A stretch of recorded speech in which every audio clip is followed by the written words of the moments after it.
En so Filippense van vers 9 af. Ek hoop julle gaan vinniger deur Filippense as die Romeine. Dis sjoe. Maar Filippense is 'n fantastiese boek. Ja, kom ons sluit ons oë en ons bid saam. Ons Vader wat in die hemel is, eintlik kan ons net rustig raak vanoggend en kom bely dat as ons mooi hieroor dink, is daar nie 'n beter plek om te wees as onder die geklank van u woord, saam met die kinders wat u vir u self aangeneem het, saam met ander gelowiges, broers en susters in die Here, en veral in die teenwoordigheid van die Heilige Gees nie. Dink aan Psalm 19 wat sê, dit is u woord wat harte verbly en siele verkoop. En dalk is hier 'n paar van ons wat juis dit vanoggend nodig het. Siele wat verkoop moet word, harte wat verbly wil word, oë wat verlig wil word, verstand wat verhelder wil word. En ons herinner u in u woord, dat u self sê u woord doen juis daardie dinge. So Here, ons wil nie net kom en kennis opdoen, sodat ons slimmer kan wees nie. Ons begeer 'n ontmoeting met u deur u woord. Ons wil eintlik soos Petrus sê, u die woorde wat lewe gee, waarheen anders sou ons gaan. So ons bid dit in Jesus naam alleen. Amen. Nou, dit is vakansie, so ek het my vrou ook saamgebring. Sy kom my net opcheck. Sy kom my kyk, laat ek reg praat.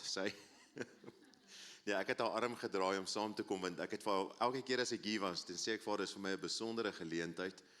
En ek gaan Filippense 4, vers 9 tot 13 saam met julle lees, en dan stap ons so stelselmatig deur dit. Julle het laas by vers 8 opgehou, nou vers 9 sê van Filippense 4, en voor ek het lees, julle weet, Paulus skryf hierdie uit die tronk uit, nê? Dit is nogal baie belangrik om te verstaan. Nou in vers 9 sê hy, wat julle van my geleer en ontvang en gehoor en in my gesien het, hou aan om dit te doen, en die God van vrede sal met julle wees. Net so vinnig verduidelik, ek lees in die 2020 vertaling, maar julle sal nie moeilik volg met enige ander vertaling nie. Ek is in die Here besonder bly, dat julle nou uiteindelik opnuut aan my gedink het. Eintlik het julle wel aan my gedink, maar julle het net nie die geleentheid daarvoor gehad nie. Ek sê dit nie omdat ek gebrek ly nie, want ek het geleer om in alle omstandighede tevrede te wees. Ek weet wat dit is om min te hê, en ek weet wat dit is om oorvloed te hê. Ek is in elke opsig in al hierdie dinge ingewy, om versadig te wees, sowel as om honger te ly, om oorvloed te hê, sowel as om gebrek te ly. Tot dit alles is ek in staat, deur hom wat my krag gee. Nou, net vir interessantheid, onthou nou in die Bybelse tyd, toe Paulus hierdie dinge geskryf het, was daar mos nou nie hoofsteke en versindelings gewees nie. So ons breek dit baie keer op in plekke om ons te help, dis hoekom die Bybel in verse en in hoofstukke ingedeel is. Maar as julle nou onthou die vorige keer wat hy gesê het van gebed, hy sê byvoorbeeld aan die einde van vers 7, dan praat hy van Christus Jesus wat oor julle gedagtes sal waak. Voor dit, hy praat van die vrede van God wat met ons sal wees. In vers 9, die einde van die vers, en die vrede van God sal met julle wees. En dan praat hy, sê iets interessant in vers 9, wat julle van my geleer en ontvang het. En ons stop gewoonlik daar, want die volgende deel is 'n nuwe perikoop, maar let net gou op, in vers 11 sê hy, ek sê dit nie omdat ek gebrek gely het nie, want ek het geleer. So ons moet net gou vir mekaar sê, daai vers 9 wat afsluit met, en die God van vrede, wie van julle begeer dat die God van vrede met jou sal wees? Dis die hoogste begeerte wat enige kind, hy sê vooroor, die vrede van God sal met jou wees, en dan sê hy nou daar, die God van vrede sal met jou wees. Ek was op 'n stadium deur 'n krisis in my lewe, en ek het op 'n stadium besef, as ek net kan weet, die Here is by my, dan sal alles oukei wees. Maak nie saak wat die omstandighede is nie. En dis wat hy daar sê, maar nou moet ons mooi volg, hy sê, dis wat hy leer, ons moet by hom leer, ons moet hom volg, en dan sê in vers 11, hier's wat ek geleer het. En dis iets wat vir party mense dalk 'n skok gaan wees, hoor. Daai Filippense 4 vers 13, ek is tot alles in staat deur Christus wat my krag gee, sê nie noodwendig wat almal dink wat daai vers sê nie. Ek onthou toe ek uit die skool uit is toe gaan werk ek in Harry Smit, in die Spur daarso as 'n kelner. En ek lees hierdie vers raak, man, my pa het een van die masjienkies gehad, ek weet nie wat het jy hom genoem nie, 'n Dymo of iets, jy kan woorde so op hom uitdruk, is so 'n blou lint, dan druk jy lettertjies, was die lekkerste speelding daai.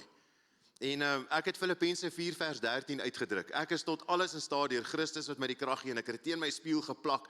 Man, dit was my motto gewees.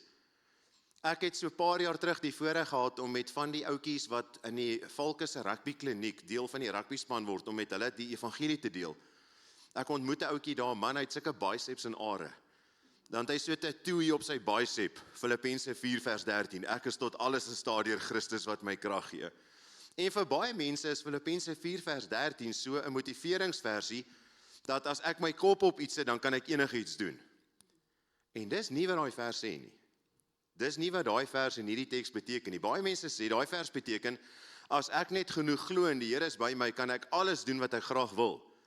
Nou ek kan net vir julle sê, al wil ek die 100 meter in 10 sekondes hardloop, en al ken ek daai vers uit my kop uit, ek kan die 100 meter nie in 30 sekondes hardloop nie. En dis nie wat daai vers beteken nie.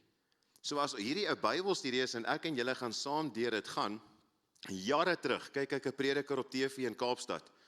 Hy skree so hard as wat hy kan. Daar's duisende mense. I refuse to be poor, I refuse to be poor, en almal amen, en almal amen, en almal, dan dink jy, ja, ek wonder, maar waarmee is hy besig? En hierdie is een van die gunsteling teksgedeeltes. Nou net interessant, sal julle saamstem, as in vers 11 sê, ek sê dit nie omdat ek gebrek ly nie, want ek het geleer om in alle omstandighede tevrede te wees. Wat sê julle vertalings daarso? Daar's 'n ander woord, vergenoeg, wat sê hy?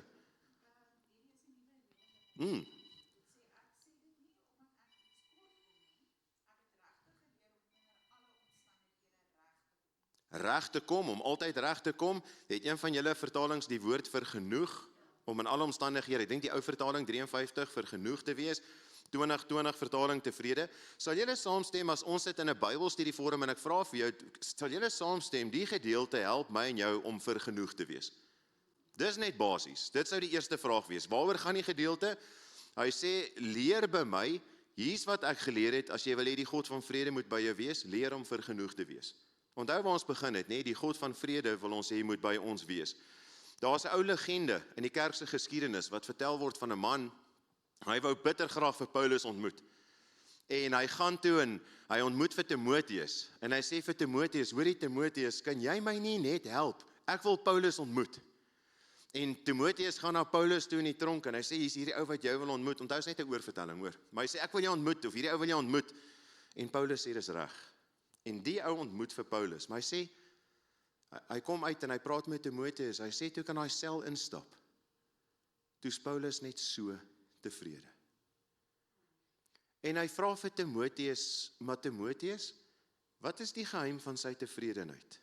En Timoteus sê vir hom, Paulus is verlief. En hy sê verlief.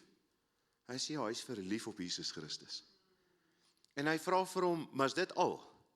En Timoteus antwoord hom en sê, ja, dit is alles. En weet julle, dis Filippense 4. Ek gaan dit vir julle wys. Hierdie gedeelte is vir my ongelooflik. Hier's 'n definisie van absolute tevredenheid of vergenoegdheid. Vers 11, daai woord vergenoeg. 2020 vertaling tevrede. Ek en julle sukkel met dit, want ons is die heeltyd ontevrede. Ons is die heeltyd. Weet julle, en as julle nou vir my sê, Janie, hoe weet jy dit, nee? As ons net julle skuld op die goed wat julle gekoop het op daai muur kan wys, want jy wil ons nog die nuwer hê, die groter voertuig, die beter dit, die meer beter dit, die beter dit. Die advertensiewense weet dit. Hierdie ou maak goed, ek weet nie of jy dit nog so kry nie, nee? Hulle laat jou glo, jy het goed nodig, wat jy in jou lewe nie geweet het jy het nodig nie. Ek sien enige advertensie vir 'n ding wat hande was, nee, jy kry nou goed, wel dis al 'n hele paar jaar terug. Jy hoef nie eens meer in die koekieseep te raak nie. Jy kan net gaan aan spuit outomaties seep, want as jy in die koekieseep raak, is dit nie goed vir jou en jou hande gaan vuil wees en sonder die ding sal jy nie kan lewe nie. En dis wat die advertensiewese doen. Jy het dit nodig, anders dan gaan jy nooit gelukkig wees nie. Ons kinders word so groot. 'n PlayStation 2 of 3 'n klompie jare terug is nie meer goed genoeg nie. Ons soek nou 'n PlayStation 5 of 6 en die goed kos oor die R20,000 en hulle houding is, as ek mamma, papa, as ek net daai ding kan hê, sal ek nooit weer vir iets vra nie. Tot volgende jaar. Ons word groot met onvergenoegdheid.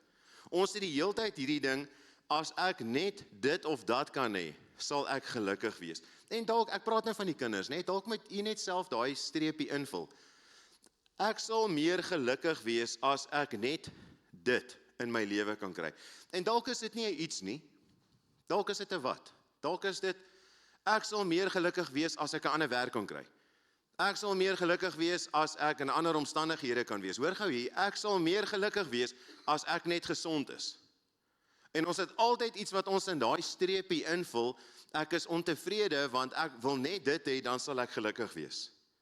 My vrou ken my swakheid, as my kop op 'n ding is, sy moet baie hard probeer om my daar af te kry, want ek sal haar oortuig ek het dit nodig. Sonder dit kan ek nie lewe nie. En weet julle, ons het almal, ek lees 'n paar jaar terug van 'n jong seun, 10 jaar oud. Toe skiet hy sy ma met 'n revolver in die gesig, morsdood. Toe hulle hom vra wat het gebeur, toe sê hy het die revolver uit sy ma se bedkassie uitgehaal en hy het per ongeluk die sneller getrek en hy het haar doodgeskiet. Dis nie die waarheid nie. Toe hulle ondersoek doen, hy het vir sy ma gevra vir een van hierdie virtual headsets. Julle weet wat dit is 'n ding wat jy jou selfoon in sit en soos jy beweeg, dan beweeg dit. Dis 'n speelding. En omdat sy ma nie vir hom die virtual headset wou koop nie, het hy haar geskiet. Dis nie die ergste nie. Die volgende dag, na haar dood, want almal kry die kind jammer, toe bestel hy vir hom daai ding op sy ma se Amazon rekening. Nou dit word van 'n kind gesê, maar kom ek sê vir julle, ons almal het goed wat ons glo, as ek net dit, ons sal nie altyd tot daai uiterste toe gaan nie, maar ons sal ook dinge sê soos, maar as ek nie dit kan kry nie, as dit nie gaan gebeur nie, sal ek nooit weer gelukkig wees nie. En Paulus sê, ek het geleer om in alle omstandighede, haar vertaling het nou gesê, reg te kom, tevrede te wees, vergenoeg te wees. En dis waaroor hierdie gedeelte gaan. Weet julle, 'n verkeerde verstaansynde ook wees, en ek wil julle help met dit. Die Stoïsyne het byvoorbeeld geglo, hulle was 'n slim groep ouens gewees. Nee, jy moet net leer om met minder reg te kom. Hulle sou vir mense gesê, dis hoe jy dit doen. Jy vat 'n koppie en dan breek jy hom, dan sê jy, ag, ek gee nie om nie. En dan vat jy iets groters wat meer geld werd is en jy breek en dan sê jy, ag, ek gee nie om nie. En as iemand naby aan jou siek is, dan sê jy, ag, ek gee nie om nie. En dis so 'n vals vorm, dis ook nie waarvan Paulus hier praat nie, hoor. En party Christene val partykeer in so 'n gat, ag, laat nou maar gebeur wat gebeur, niks kan nou meer verander nie. Dit is fatalisme, het jy al daai woord gehoor? Fatalisme is om te sê, ag, wat gaan gebeur, en ek moet nou maar net oorleef. Dis ook nie waarvan Paulus, dis nie tevredenheid nie. Dis fatalisme. Kan ek vir julle sê, fatalisme en vergenoegdheid is nie dieselfde ding nie. Definitief nie, veral nie in hierdie gedeelte nie. Dit beteken ook nie dat jy nooit mag bid, Here, verander my omstandighede nie. Natuurlik. Die Bybel het wonderlike voorbeelde. As iemand siek is, bid ons dat hy gesond word. As iemand in die tronk is vir sy geloof, dan bid ons dat hy uitkom. As iemand se omstandighede sleg is, dan bid ons vir daai omstandighede. Sê nie, jy mag nooit daarvoor bid nie. En jy moet nou maar net alles aanvaar soos wat dit is nie. Hierdie tevredenheid is iets anders. Tevredenheid is 'n innerlike mate van vrede wat beleef word in alle omstandighede oor wie Jesus is. Gaan dit herhaal. Sal julle saamstem? Tevredenheid is 'n innerlike vrede en vergenoegdheid in alle omstandighede gegrond op wie Jesus is. En dit sal ek vir julle wys in hierdie gedeelte. Dis 'n geheim wat ek dink alle gelowiges in die lewe moet leer. Vers 11, ek gaan hom lees. Ek sê dit nie omdat ek gebrek ly nie, want ek het geleer om in alle omstandighede tevrede te wees. Hy sê nie net te oorleef nie. Tevrede is 'n besondere woord, hoor. As iemand jou vra, hoe gaan dit? Ek is tevrede. Dis daai rustigheid. Het gaan goed met my. Absolute tevredenheid. En net iets interessant in vers 11. Hoe het hy dit geweet in vers 11? Kyk gaan julle Bybels in vers 11. Hoe het hy dit geweet? Hy het dit nie altyd gehad nie. Daar staan iets. Hy het geleer. Ja, hy het geleer. Die teks sê dit. Ons praat van Paulus die apostel. Hy het dit nie altyd gehad nie. Hy sê hy het dit geleer. Ons lees partykeer te vinnig en ons dink nie daaraan nie. Dis iets wat ek en u moet leer, en selfs Paulus het nie net Jesus gesien en toe's alles reg nie. Hy moes hierdie dinge leer en die Here het hom deur 'n leerskool gevat. En net so vat die Here my en u deur 'n leerskool om dit te leer. Stap vir stap, weet jy, nou moet julle gaan mooi volg. En ek dink dis waar ons dit mis. Waar leer die Here jou om met hom alleen tevrede te wees? Die moeilike tye, dis interessant. Dis nie wanneer alles goed gaan nie. Paulus het dit in die tronk geleer. En ek sê dit nou tong in die kies, en Maar party van hierdie ouens wat sê, jy moet die beste lewe nou leef, nee wat. Die Here, die beste lewe kom hoor, anders te weet ons nog nie wat die hemel is nie, die beste lewe kom. Maar ons gaan nou deur beproewings. Paulus skryf hierdie uit 'n tronksel uit. En daai leerskool, kyk gou wat sê in vers 12. Ek weet wat dit is om min te hê. En ek weet wat dit is om oorvloed te hê. Ek is in elke opsig in al hierdie dinge ingewy, van julle vertaling sê, onderrig, geleer, né? Ek is in al hierdie dinge onderrig, om versadig te wees, sowel as om honger te ly, om oorvloed te hê, sowel as om gebrek te ly. Jy leer ware tevredenheid, wanneer jou omstandighede jou nie meer tevrede hou met wat jy het nie. Dis waar jy ware tevredenheid leer. Dis waar die Here jou deur daai leerskool vat. Jy dink ek sal net gelukkig wees as ek al die goed het. God vat jou deur 'n leerskool en sê nee, ware tevredenheid is wanneer jy nie al daai goed het nie. Dis die leerskool, dis waar jy inskryf as 'n kind van die Here. Dis wat ek en u leer. Job sou 'n fantastiese voorbeeld van dit gewees het en baie van die ander Bybelse ouens. Weet julle, vers 12, die Here skryf jou in dit in. Daai gebrek. Ek is in elke opsig in al hierdie dinge ingewy. Partykeer hou die voorspoed wat ek en u geniet, ons weg van daai leerskool af. En die oplossing is nou nie gaan gee al jou goed weg nie. As jy wil, my bakkie, want ek het nie met die bakkie gekom nie. Nee, die oplossing is nie gaan gee al jou goed nou weg nie. Maar die oplossing is vertrou die Here in die omstandighede wat hy jou vat. Ek en my vrou kan vir julle sê, die mense wat die grootste indruk op ons lewens gemaak het, toe ek en sy net in die bediening was, het ons baie swaar gekry. Die kerkie was 'n klein kerkie wat, hulle kon nie eers ons salarisie, ons het 'n bitter klein salarisie gekry, hulle kon hom baie keer net in paemente betaal, ons het in 'n klein woonstelletjie gebly. Reg langs ons het 'n oom en tannie gebly met hulle dogter. Hulle was skatryk, wel af, het alles besit wat jy aan kan dink. En hulle het alles verloor, alles, dat hulle opeindig in 'n klein woonstelletjie. Nou moet julle my vrou vra, daai mense se tevredenheid. Nie fatalisme, dis nou wat gebeur het en ons is nou maar net hier nie. Absolute tevredenheid met Jesus Christus. En dit kan wees, dat hier vanmiddag of vanoggend van daai mense sit, wat ook sê, maar ek het ook al baie gehad en dit was lekker. Maar ek het ook al alles verloor. En mens moet nie in daai gat val, maar ek wil eers weer alles hê, voor ek ooit weer gelukkig gaan wees nie. Dis nie wat Paulus hier sê nie. Weet jy, hierdie gedeelte, partykeer kan jou omstandighede jou so tevrede hou, dat jy nie weet wat ware tevredenheid is nie. En dis wat baie keer met ons gebeur. As ons eerlik is, wie van u het al daai gebed gebid? Here, doen met my wat u wil. Ons sing daai liedjie, doen slegs u wil, Heer. Ons sing daai reël sonder om te dink, doen slegs u wil, Heer, vorm my en vou my, selfs al kry ek seer. Ek hoop ons bedoel dit as ons dit sing, want jy kan dit net sing as jy weet God bedoel die beste. En dis van daai moeiliker goed. Jy leer ware tevredenheid wanneer jou omstandighede jou nie tevrede hou met allerlei ander dinge nie. Dis waarvan Paulus hier praat. So die oplossing is nie, as die Here vir my dit of dat doen, sal ek gelukkig wees nie. In alle omstandighede. Dis hoekom, en ek gaan dit nou sê, dis hoekom die voorspoedsleer wat sê Christene moet altyd gesond, ryk en baie suksesvol wees, is 'n bitter gevaarlike leerstelling. Want dit vat jou vreugde weg van Christus af. Dit gaan oor wat hy jou gee, nie wie hy is nie. En Paulus, soos ek sê, skryf hierdie uit tronk uit. Weet julle, ek sukkel om te dink dat dit is wat Paulus bedoel het. Om te sê, jy gaan alles kry wat jy ooit wou hê. Dis nie wat hy bedoel het nie. Hy sê, ek het geleer wat dit is om gebrek te hê, om oorvloed te hê, honger te wees, versadig te wees, dors te wees en genoeg te hê. Hy skryf dit oor en oor in die gedeelte. En ek wil vir julle ook vra, het julle dit al geleer? Want baie keer geniet ons so alles wat ons het, dat dit ons weghou van ons grootste vreugde van Jesus Christus af. Ons het ook al geleer, ek en my vrou, daar's dinge, jy is so bly, ek en sy geniet, ek het by Rinus 'n mooi woord geleer, 'n blessing. Ek en sy geniet 'n blessing. Maar dis wat dit is, dis 'n blessing van die Here af. Weet julle hoe praat ons?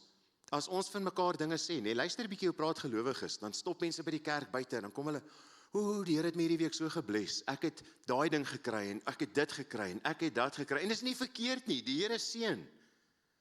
Maar die ou wat jy instap, en sy week was die teenoorgestelde gewees, het die Here hom nie ook gebless nie. Natuurlik het die Here hom ook gebless. Ons ken 'n sendeling wat vir 'n tyd lank in die noorde van Mosambiek gewerk het. Hulle het in 'n klein, ek weet nie, 4 by 4 meter sinkhuisie gebly. Dis vrek warm in die noorde van Mosambiek. moes loop waar hulle wil wees, is tussen 'n vreemde kultuur en mense wat vir hulle baie moeilik was. Bless die Here nie daai sendeling nie. Ja, hy bless hom. En dis nie verkeerd om te sê, dank die Here vir die seëninge wat hy vir ons gee nie, maar ons moet dit reg verstaan binne hierdie konteks. Ware tevredenheid kom nie in daai goed nie. Ware tevredenheid is nie verbind aan jou omstandighede nie. Want dan gaan ons nou hier opstaan en sê, my omstandighede is goed, so jy's gebless. Maar die ou wat hier opstaan en sê, hoor jy, die vrou wat hier opstaan en sê, ek is in moeilike omstandighede, bless die Here my nou nie. Ja, hy bless my ook. Ek het geleer om tevrede te wees in alle omstandighede. Weet jy, ek dink nie ek is verkeerd, as ek vandag vir julle sê, ek praat met mense, wat dalk selfs ook al alles verloor het nie. Wat ook al moedeloos was. En wat ons die fout maak, dan kyk ons na ander mense. Ons maak soos Petrus met Johannes, maar Here, wat van hom? En dan sê die Here vir hom, vergeet jy hom, volg jy my. En baie mense hou dit voor, as jy net doen wat ek gedoen het, kan jy alles hê wat ek het. Dis nie waar nie, is nêrens in die Bybel waar nie. Die Here werk met elke een van ons verskillend, elke liewe een. Weet jy, dis daardie mense wat deur daai swaar kry gaan, wat makliker tevredenheid leer, volgens vers 12. En nou vra hulle my, Janie, okay, hoe het hy dit reg gekry? As hy dan nou niks gehad het nie, vers 12, en hy het oorvloed gehad en al daai dinge. Wat is die geheim in vers 13? Kyk gou in vers 13. Of sal ek vra, wie is die geheim? Jesus Christus. Filippense 4 vers 13 sê, tot dit alles is ek in staat deur hom wat my krag gee. Die verskil was nie 'n plek of iets nie. Die verskil was 'n persoon. Dis wat die verskil maak in die kind van die Here se lewe. Dis die verskil tussen die gelowige en enige ander godsdiens. Die verskil is Jesus Christus. Daarom is hierdie iets wat net ware gelowiges kan ervaar. Weet julle, as ek Rinus het op 'n stadium, ek glo hy het dit vir julle vertel, toe ek Rinus gekeer het 'n klompie jare uit, my verskriklik gehelp met dit ook. Daar's 'n lied wat gesing word, Blessed be the name of the Lord, blessed be your name in the land that is plentiful, dit kom uit Job uit. Die bruggie sing, you give and take away, you give and take away, kom uit Job 1 vers 21 uit en Job 2, né? Rinus kon daai verse 'n klompie jare terug nie sing nie. Hy het nie daai deel gesing, you give and take away nie. Totdat hy verstaan het, God se soewereiniteit, en dat God goed doen in alles wat hy doen, en dat hy alles doen goed dat dit meewerk, en hy sing dit uit volle bors uit. Hy het my so gehelp met dit, praktiese voorbeeld van dit. Blessed be the name of the Lord, you give and take away, blessed be the name of the Lord. Het gaan oor Christus. Dis waaroor dit gaan, en ek en julle moet dit onthou. Weet julle, onthou julle Filippense 1 vers 21, om te lewe is vir my Christus. Nie al die goed wat hy vir jou gee nie, om te lewe is vir my Christus, om te sterwe is 'n wins. Ons sê mos gewoonlik as iemand dood is, hy het sy lewe verloor. 'n Gelowige verloor nie sy lewe nie, hy wen sy lewe. Dis 'n boekhouterm. Ek het baie sleg in rekeningkunde gedoen op skool, maar ek verstaan daai boekhouterm. Ek weet daarom wat 'n wins is. Om te lewe is Christus, om te sterwe is 'n wins. 'n Gelowige verloor nie sy lewe nie. As iemand weer ontslaap, ek hou ook nie van die woord sterf vir gelowiges nie, gelowiges ontslaap, sê eerder hy het sy lewe gewen. Hy het hierso die rente geniet van Christus se sterwe, maar die dag as jy hier jou kop neerlê, ontvang jy die volle beloning van wat Christus vir jou gedoen het. Om te sterwe is 'n wins. Die algenoegsame inwoning van Christus was Paulus se bron van vreugde geweest in 'n tronksel. Weet julle, daar's min dinge wat so aangeval word as dit, om te verstaan dat Jesus is vir my genoeg. Kan julle Johannes 4 onthou? Daai vrou by die put, in Johannes 4. Nou, ek het dit al genoem, maar daai vrou word baie sleg bestempel, en ja, sy was nou nie die beste voorbeeld nie. Sy het ons nou 'n paar mans gehad, en die mense het neergekyk op haar, en sy het uit Samaria uitgekom, en Jesus sê vir haar, as jy weet vir wie jy vra vir water, sal hy vir jou water gee, lewende water gee, en lewende water sal uit jou binneste uitvloei. Ek weet nie of almal weet presies wat daar gebeur het nie, voor ons daai vrou afskiet, né?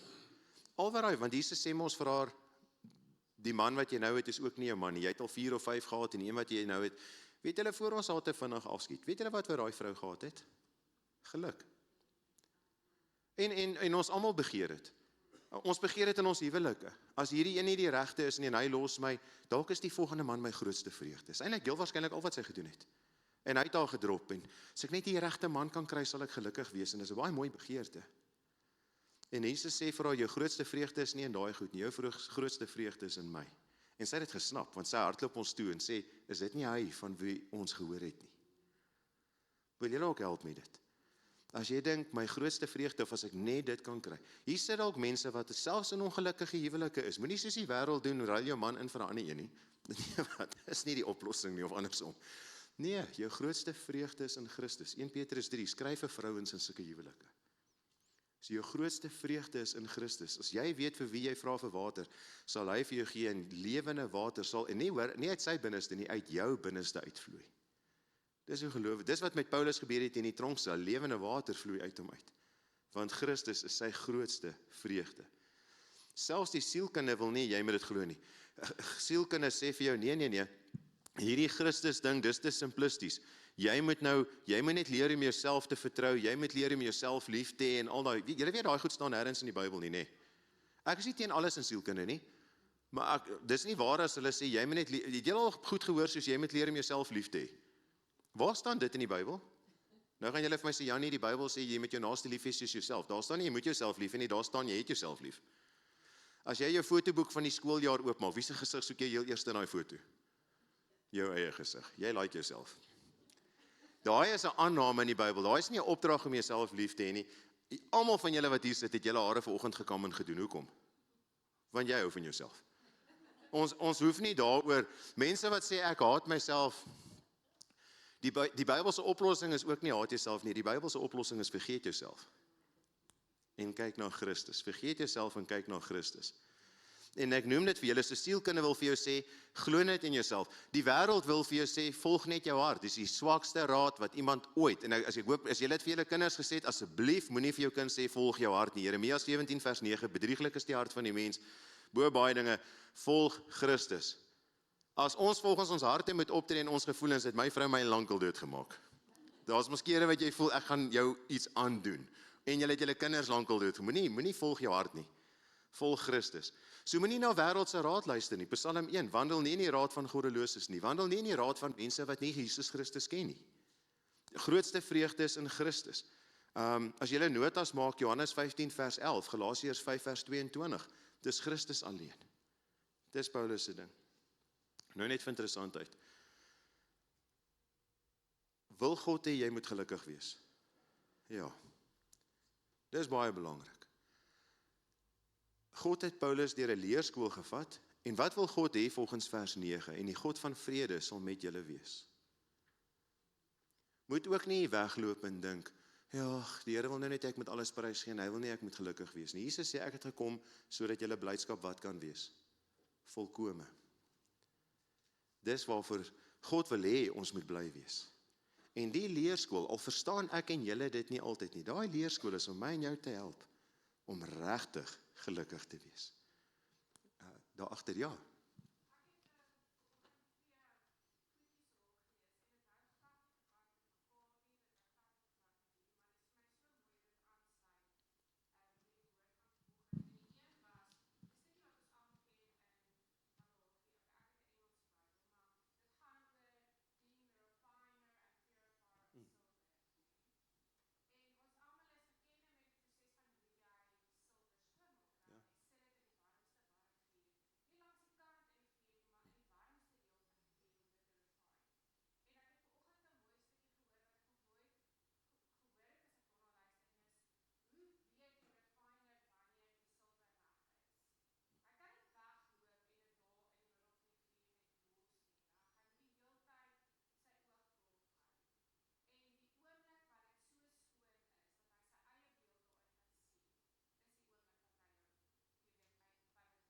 Baie mooi gesê.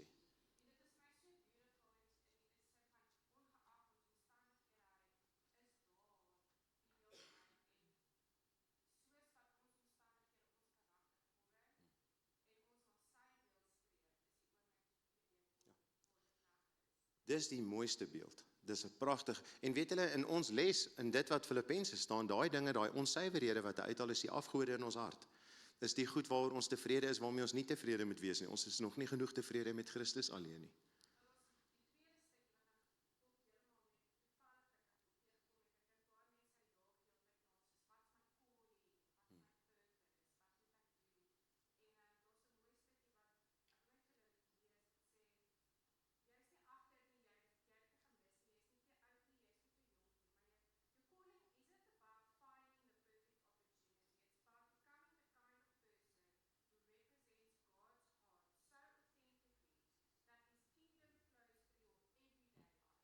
En dis vir almal van ons.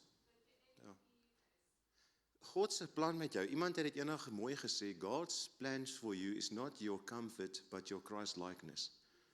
Met ander woorde, ons almal het ons geskape na sy beeld, sonde dit kom verniel, en nou met Christus en weergeboorte, gee jou nuwe hart, en hy hervorm jou, Romeine 8, nee, ons is deur dit met Romeine 8 ook, om al hoe meer gelykvormig te wees aan Jesus. Met ander woorde, iemand moet na ons kan kyk, en dan moet hulle iets van Jesus kan raak sien. Dis elke mens se calling. Dis elke een. Weet julle, wens die jonger mense nie. Ek praat eendag met jong mense en ek sê vir hulle, ek praat met hulle oor Christendom. Nee, ek wil nog eers my lewe geniet. Asof Christendom nie jou lewe geniet nie. Dis asof, ek sê nou dat vir ons gemeente uit Openbaring uit, ons het amper die idee aan heiligheid gekry, nee, dat heiligheid bederf jou vrede. Ons het amper 'n prentjie van heiligheid is 'n suurou pruime waar daar sit, en hulle het strak gesigte met swart baadjies aan en goed, en jy mag amper nie glimlag nie, en jy mag nie gelukkig wees nie. Heiligheid bederf nie jou vreugde nie, sonde bederf jou vreugde. Want anders, hoekom wil ons in die hemel wees? Dit word gepraat van die heilige stad, en dis die heiliges wat daar gaan wees. En dis in die regterhand van God wat vreugde is vir ewig gaan wees. Heiligheid is nie die bedreiging van my en u vreugde nie, sonde is die bedreiging van ons vreugde. Ek wens, as ek kon teruggaan, sou ek vir jong mense wil gaan sê, maar ek wens ek het vroeër geweet wat ek nou weet, kom so gou as moontlik by Christus uit, en jy sal nooit weer iets anders soek nie. Dis hierdie vreugde. Want dan gaan jy okay wees in alles wat met jou reg deur jou lewe gebeur, want jy het Christus. Alles van jou kan weggevat word, maar nie Christus nie. Hy is die grootste anker van ons blydskap. Weet jy, daai ou wat gesê, daai pastoor wat daar uitroep, ek weier om arm te wees, Dis ek reg as ek sê, eintlik sê hy vir die Here, as Jesus nie vir my alles gaan gee wat ek wil hê nie, wil ek nie jou seën hê nie. Dis verskriklik om sulke goed te sê, hoor. Hulle dink hulle help gelowiges, dis verskriklik om te sê, as jou seun nie vir my kan doen wat ek wil hê nie, stel ek nie belang in hom nie. Ek wil God se seën hê. Toe Jesus gedoop word, kom daar 'n stem in die hemel, dis my geliefde seun in wie ek 'n welbehae het. Die verheerliking op die berg, saam met Jakobus, Johannes en Petrus, dis my geliefde seun. Wat beteken welbehae? Vreugde. As die Vader so gelukkig is met sy seun, dan mis ek in julle iets. Ons doen dit met mekaar. Ek sal my vrou vat en sê, "Jok, het iets geproe, jy moet hier kom proe, lekker is hierdie is mooi, want ek wil dit met haar deel." As God uit die hemel uit sê in Jesaja 42, daar is my knegg en wie ek welbehae het, né? En God sê vir ons, ek wil vir julle iets wys wat die moeite werd is, wat jou kan bly maak, en ek en julle sê, ek wil dit nie hoor nie. Is ons nie dom nie? Ons is dom. Hy wys vir ons sy seun uit die hemel uit. Weet jy, ons moet ook nie soos boeddhiste wees nie, waar jy net hierdie tevredenheid met najag van alles prys gee nie, soos ek nou nog sê. Nee, ek dink inteendeel, tevredenheid kom nie wanneer jy jou standaarde verlaag nie, tevredenheid kom wanneer jy jou standaarde verhoog na Christus toe. En ek gaan dit herhaal. Ware vergenoegdheid, ware vrede kom nie wanneer ek en julle ons standaarde verlaag nie. Ons standaarde is nie hoog genoeg nie. Dit kom wanneer jy jou standaard verhoog na wie Jesus Christus is. Dan het ons daai ware vreugde. C.S. Lewis het gesê, "He who has God in everything else has no more than he who has God alone." En dis iets om te onthou. Hy wat Christus het en al die ander skatte op die aarde het niks meer as hy wat net Christus het nie. Christus is dit alles. Weet julle, my vrou se ouma, Salome se ouma is nou 94, sy word 94, nou November. Sy verjaar, kan niks vir haar koop nie. Sy geniet goed. Ons lag nou die dag, sy was verskriklik lief vir hierdie WWE stoei, vir 'n ouma om so iets te kyk nie, was vir ons baie snaaks. Maar, haar grootste vreugde is Christus. Sy het haar Bybel nou seker oor die 40 keer deurgelees al. Sy merk hom elke keer, sy ken haar Bybel. Jy sal nie 30 sekondes in haar kamer gaan sit by haar, dat sy nie vir jou vertel van haar vreugde in Jesus nie.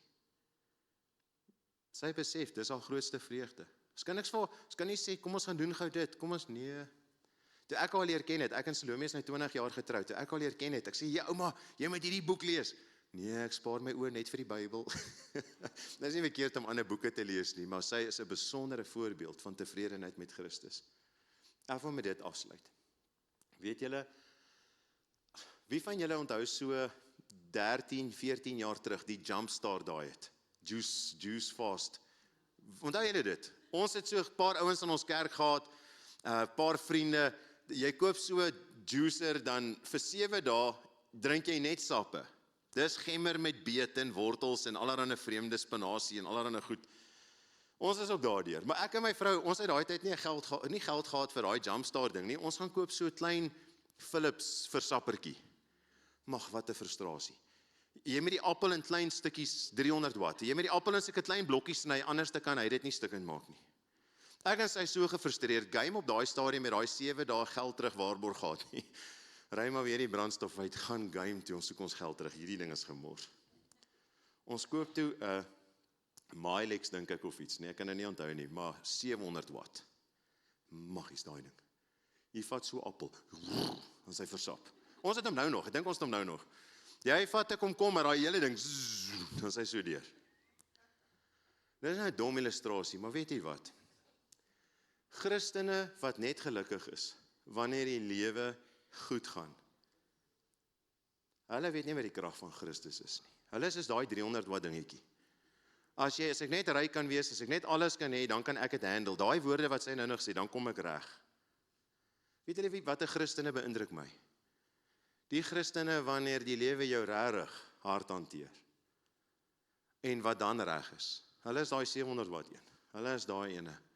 Ons doen dit met getuienisse. As ons hier in die kerk moet vra, hoorie, een aand by 'n aanddiens of 'n oggenddiens, kom gee vir ons getuienisse, dan staan ons na mekaar op. Die Here het hierdie jaar vir ons reën gestuur. En die Here het hierdie jaar, daai was siek en hy het gesond geword en ek het gebid vir my besigheid en my besigheid het verdubbel en wow, prys die Here en dis nie verkeerd nie. Weet julle wat 'n getuienisse beïndruk my? Die een wat hier voorkom staan en sê ek is hierdie week deur die ergste goed wat jy aan kan dink. Dis nog nie klaar nie, maar prys die Here. Die persoon wat kanker het, en ek praat uit ondervinding uit in my bediening. En daai kanker word nie beter nie, inteendeel. Ek is nou besig om 'n pad met 'n jong man te probeer stap. Hy's nie in my gemeente of iets nie, bly in die stad. Maar reg deur dit, ek is tevrede met Christus. Daai getuienisse, ek is tot alles in staat deur hom wat my krag gee. Ek is nie net in staat as dit goed gaan nie. Ek is ook in staat. Wie van julle het hierdie ding gevolg met hierdie vloede in Texas? Weet julle, daai ouers wat kinders in die dood afgestaan het. En hulle prys die Here. Hulle verstaan vers 13. Nie die een wat ontevrede is. En ek sien nie daarmee natuurlik, ons maak niks minder van die hartseer nie. As ek in Salome daai video's kyk, wil jy sommer net huil. Maar Filippense 4 vers 13, ek is tot alles in staat. Dit wat nou daar gebeur het, is vir my verskriklik, met daai kinders en goed. Maar om te hoor hoe mense sê, prys die naam van die Here. Hoe van daai kinders, hulle vriende, hulle maatjies afgestaan het, en hulle ry in 'n bus, en hulle sing, liedere tot God se eer. Ongelooflik. Ek dink dis wat hierdie beteken. Dis wat my en u help. En ons moet dit versigtig bid. Here, leer ons om vergenoeg te wees, want hy gaan jou in die skool vat. Man, die Here werk so met alles. As jy wie van julle het al gesê, Here, gee my meer geduld? Hoe gaan hy vir jou geduld gee as dit goed gaan? Jy kan nie geduld leer as dit goed gaan nie. Jy het dit nie eens nodig nie. Jy gaan dit leer in alles wat skeefloop. So ons moet dit met versigtigheid bid. Maar nou ja, dis van my kant af, tot en met vers 13. Nou, is daar enige vrae of iets wat julle sou wou sê, of enige vrae, iets wat julle oor wonder, as ek iets gesê het wat julle verwar, of asseblief, want dis vir my lekker om hierdie pad saam met gelowiges te stap en saam met hulle te worstel. Enige iets. Maak dit sin? Maak dit sin? En ons moet leer dat ons soos Paulus kan sê, dis wat dit beteken, ek is tot alles in staat, deur Christus wat my krag. Dit gaan my help as ek op my ou dag, wel ek is nou amper 50, so ek is nog ver van oud af, maar dit gaan my help as ek op my ou dag kom, om te verstaan, maar Jannie, jou vreugde is dit nooit afhang van jou omstandighede nie. Dit help die persoon dat hier weggaan en dink, maar ek wil net dit, ek wil net dit. Bid vir daai dinge, maar jou geluk hang nie daarvan af nie. Dan nie?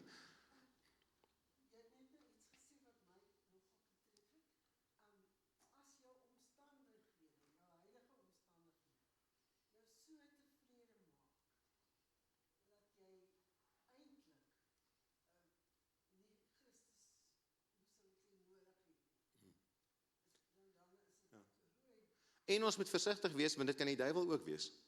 Want Jesus het in die gelykenis van die saaiër, die saad het in grond geval, en toe kom hy, en die rykdom en die vreugde en die bekommernis van hierdie lewe het daai saad weggevat. Wees versigtig om te sê, die Here het vir my iets gegee, maar dis iets wat jou, die Here sal nooit vir jou iets gee wat jou wegvat van Christus af nie. Nooit nie. Daai lied, daai wat sy nou gepraat het van die refining. Ons het 'n lied gesing toe ek jonk was, Purify My Heart. Dis die pragtigste lied daai. Maar dis wat ons kan sing en kan bid met groot versigtigheid. En dis mooi gestel in daai ding, want dis wat God wil sien. Hy wil sy spieelbeeld in my en jou raak sien. Dis wat hy wil sien. En dis waarvoor ons kan bid. So wees versigtig, toets dit. Gaan maak dit. Baie mense sê altyd, die Here het vir my die gegee, die Here het vir my daai gegee. As dit jou aandag weglei van Christus af, is dit nie die Here nie. Die hele Ou Testament is 'n voorbeeld daarvan. Israel, dit was hulle val elke keer. Die Here het dit vir hulle gesê, ek gaan hierdie vir julle doen, maar julle gaan my vergeet. Kinders van die Here, ek wil julle bemoedig, jy is tot alles in staat, deur Christus, wat jou die krag sal gee. Kom ons sluit ons oë. Ons Vader wat in die hemel is, wat is daar dan wat meer is wat ons van U kan vra? Dink aan Romeine 8 vers 31, 32, as God dan vir ons is, wie kan teen ons wees? Hy wat self sy eie seun nie gespaar het nie, maar vir ons oorgegee het, hoeveel te meer sal hy nie al hierdie ander dinge vir ons gee nie? En Here, ek verstaan ons met daai vers reg verstaan, want net daarna dan praat hy van benoudheid en swaard en al daardie dinge. Maar U is die God wat alles ten goeie laat meewerk. Ons Here Jesus Christus is so wonderlik en kosbaar, dat al het ons niks anders nie, maar ons het hom, is ons gelukkig. Inteendeel, Here, al sou ons al die ander skatte in hierdie wêreld hê, maar ons het Christus nie, dan het ons niks. En daarom bid ek ook, dat U ons sal help. Here, ons bid dat ons sal toepas wat Paulus gesê het in vers 9, dat ons by hom sal leer, en dan sy voorbeeld volg. Ons bid dat ons dit so sal uitleef, dat mense nooit na ons sal kyk, en sal sien, maar julle is dan ontevrede met julle verlosser nie. Maar dat hulle sal sien, U is ons grootste vreugde. Help ons om ons oë in die hemel te hou, dat ons sal sien wie en wat ons het as ons skat, en dat ons in die lig van dit sal wandel op hierdie aarde. Here, ons sal ook vanmiddag, vanoggend fout maak, as ons U nie loof en prys vir alles wat ons wel het nie. Ons het klere, ons het plekke om te bly, voertuie om in te ry. Dink aan Paulus wat sê, as jy kos en klere het, wees tevrede. En hier sit ons het baie meer as net dit. Ons lewe regtig uit die oorvloed van U hand. Maar help ons dat dit nie ons aandag sal wegtrek van die vreugde van U seun af nie. Help ons om na mekaar toe uit te reik, soos die Nuwe Testament kerk, en dat ons almal saam in hierdie kerk kan dien. Ons loof en prys U vir so 'n wonderlike verlosser. Amen.